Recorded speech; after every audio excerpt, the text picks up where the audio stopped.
Hello YouTube, what is up? This is Tactical Droid. It's been a while. I've been working 2 jobs, so I've been extra busy lately. Haven't had a chance to do, actually I've filmed quite a few of these knife reviews.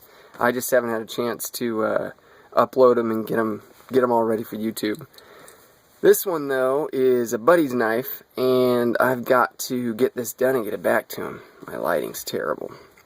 What you're looking at here is episode 6, I believe, of Knives Worth More Than My House. And if you're not sure what that means, go back and watch number 1. I explain it there. 1 or 2, I'm not sure. Anyway, generally knives that are over $1,000 fit into that category. And most likely they're going to be custom if they're that expensive. This particular one, excuse me, I knew it was coming for a while. I did a little bit of research on it. Went back and I watched Nut and Fancy's SHOT Show 2012 interview with him. It was like a 30-minute interview, and it was really insightful. Nuttin seemed to know exactly what he should be asking to get Ernie Emerson out of his comfort zone there. And stop it, dog. Sorry, I got my dog barking in the background. Got him to ask some really good, he got some really good questions and really good answers. Better than probably anything I'm going to come up here on Wikipedia. He started the show, let's see, he's, gosh, see, I had all this stuff here. I believe he was born in 59. He's got background in military and manufacturing. That's his big thing. In 1986, he had individual Navy SEALs from the West Coast down south there, San Diego, that whole area. They were using personally purchased knives from a California knife maker named Phil Hartsfield. Hartsfield's knives were, he used a heat-treated A2 tool steel. And they had a distinctive chisel grind, which is similar to what you see here. And remember, this was back in 1986. This chisel grind, though, was a 0 grind, meaning there was not 2 bevels. It goes from here all the way to the sharp edge. Now, most knives, let's see if I got one. I got my Benchmade. Most knives will have a bevel running down, and then you'll have the edge bevel, which is just a little bit there at, you know, I don't know what the degrees are on that, 20 degrees or 18 degrees, something like that. Anyway, so that was a different thing back then. I mean, that was something that was on the Navy SEALs list that they thought that was just the coolest thing ever. So, at any rate, this Hartsfield guy was building these knives, and, sorry, I just lost my connection to the internet here. The crux of it was, he basically went to, Ernie Emerson went to him and said, hey, do you mind if I use that? And Hartsfield said, sure. He said, go right ahead. These guys were trying to put good knives into the hands of, soldiers to make their jobs easier on them. They started out as combat knives. They're CQC, meaning close quarter combat.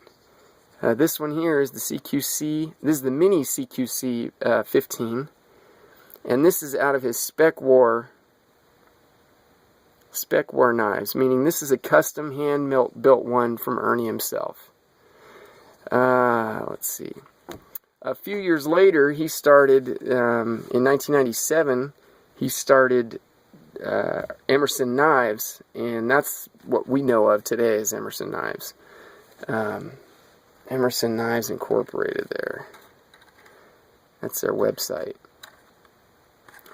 Just one of the coolest dudes to listen to in an interview. I've never met the guy, but he seemed like a really, really nice guy. Seemed like a man's man, just, you know, a guy that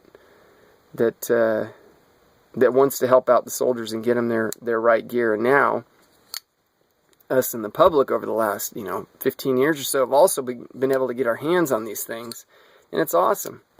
And the one thing that I haven't gotten to yet, which is the big thing that everybody associates with Ernie Emerson and his knives, are the wave pattern, or the wave that's on top there. You got your thumb disc, so that you can deploy it, slowly.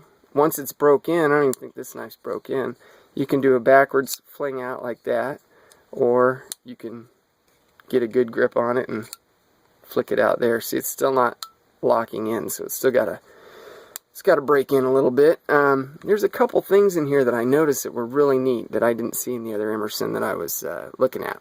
First of all, alright, we were kind of rudely interrupted there by the amount of time I can record on my stupid camera here.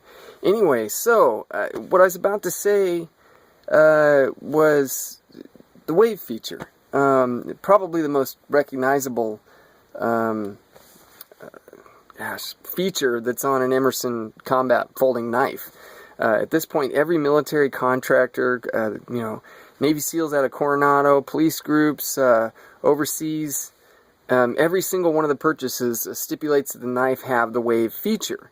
And it's interesting because the wave feature wasn't actually meant to do what it does. Let me show you first. We'll take this out. This is what they call the wave feature right here. Now, the reason for that was these Navy SEALs came to Ernie and they said, "Look, Ernie, we want something that if we go deep penetration, we want something that's going to stop that blade from over penetrating or sliding across bone or whatever." And the hook was specifically there. The wave was specifically there to stop that. So you'd enter inside something and that hook would stop. That would stop the sliding motion of the knife going into the body or whatever. It is a combat knife, so don't get all weird about that. Anyway, so that was it. And they came to him one day in Coronado and they said, "Hey, Ernie, can you do something like that?" He says, "Yeah, I'll mess around a little bit." And he did. And he says, one of the guys says, "All right, I'll take this and we'll test and evaluate it a little bit and we'll get back to you." And Ernie's got a funny story about this where he says, I had one of the ones with the waves that I made a couple of them, and I had it in my pocket at the time, and it was in his pocket like this. This is hard with this camera angle, so bear with me. Had it in his pocket like that, and he pulled it out kind of slow, but as he did it, it hooked. See, I'm doing this wrong. As he pulled it out, it hooked right there, and it kind of started the process of bringing the blade out. And he thought, well, that's kind of interesting. So he put it in there a little harder. And the next time he did it, he pulled quick, and it came out a little bit more. And he's, oh man, this is nuts.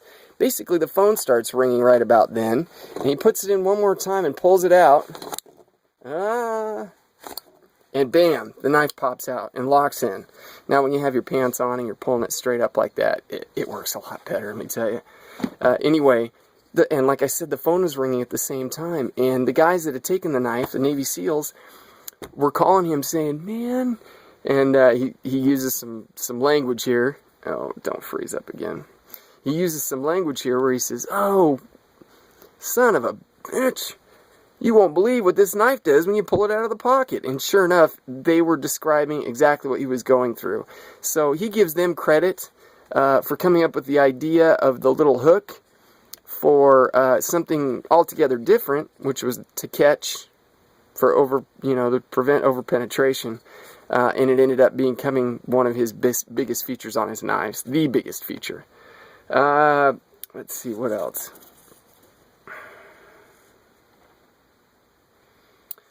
Oh yeah, the one-sided geometry. I don't know if I covered this in the first part. A lot of people don't realize, but you see one side's completely flat, and the other side has what a lot of people call a chisel grind. Now, the reason for that was for military operators in the field to be able to grab this knife and rub it on a piece of concrete and quickly give it a serviceable edge. So that was the reason behind that. Let's see, this particular one is a custom. These go from anywhere between $1,000 to $1,500. These things are handmade by Ernie himself. This one's got titanium bolsters and distressed micarta scales on it. It's titanium over titanium. It's actually a really light knife for what it is. I'll give you a few size comparisons here. Yeah, see, that's my Burnley, Boker Burnley there. It gives you an idea. And here's my Spyderco Manix 2, the one in the S110V, the lightweight. So get this out of the way. That gives you a pretty good idea of the size. It's a 3.5-inch blade. This is the mini, so there's one bigger than that even.